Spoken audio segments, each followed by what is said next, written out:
வணக்கம் நண்பர்களே. நாம் இந்த பதிவில் என்ன பார்க்க போகிறோம் அப்படின்னா, புதிய ஓய்வூதிய விதி.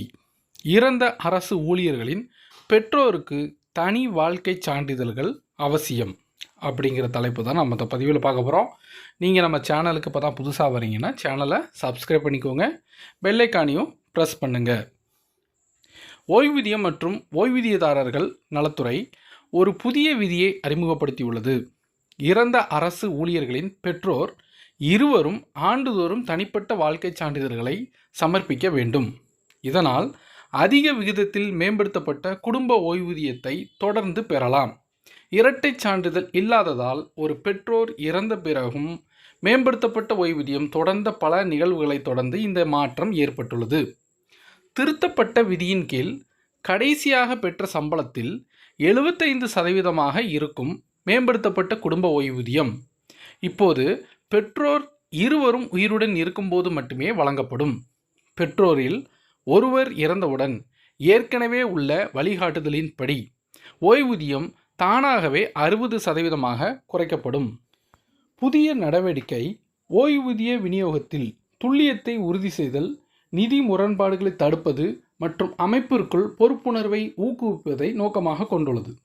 முன்னதாக வெளிப்படையான அறிவுறுத்தல்கள் இல்லாதது குழப்பத்திற்கு வழிவகுத்தது.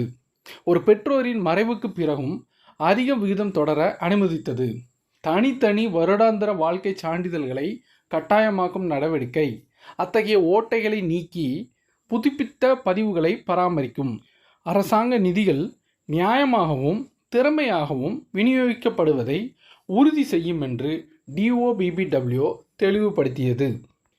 ஓய்வூதியதாரர் உயிருடன் இருக்கிறார் என்பதற்கும் சலுகைகளை தகுதியுடையவராக இருக்கிறார் என்பதற்கும் வாழ்க்கை சான்றிதழ் சான்றாக செயல்படுகிறது. மேம்படுத்தப்பட்ட குடும்ப ஓய்வூதியத்தை பெறும் பெற்றோர்கள் இப்போது இந்த சான்றிதழ்களை தங்கள் அங்கீகரிக்கப்பட்ட ஓய்வூதிய விநியோக நிறுவனத்திற்கு, பொது வங்கிகள் அல்லது தபால் நிலையங்களுக்கு கைமுறையாகவோ அல்லது டிஜிட்டல் முறையிலோ வழங்க வேண்டும்.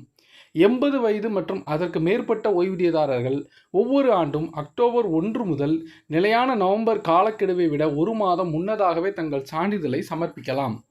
அரசு ஊழியர் திருமணமாகாமல் இறந்தாலோ அல்லது தகுதியான குழந்தைகள் இல்லாமல் விதவையாகவோ அல்லது விதவையாக இறந்தாலோ மேம்படுத்தப்பட்ட குடும்ப ஓய்வூதியம் பொருந்தும்.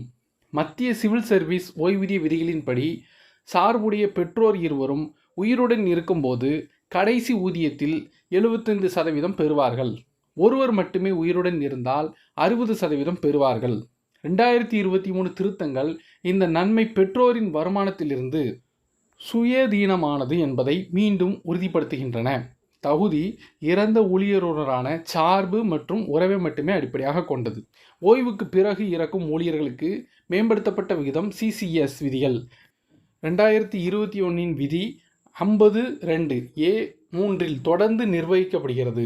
இது 7 ஆண்டுகளுக்கு அல்லது ஊழியர் 67 வயதை அடையும் வரை எது முந்தையதோ அதுவரை அதிக விகிதத்தில் பணம் செலுத்த அனுமதிக்கிறது.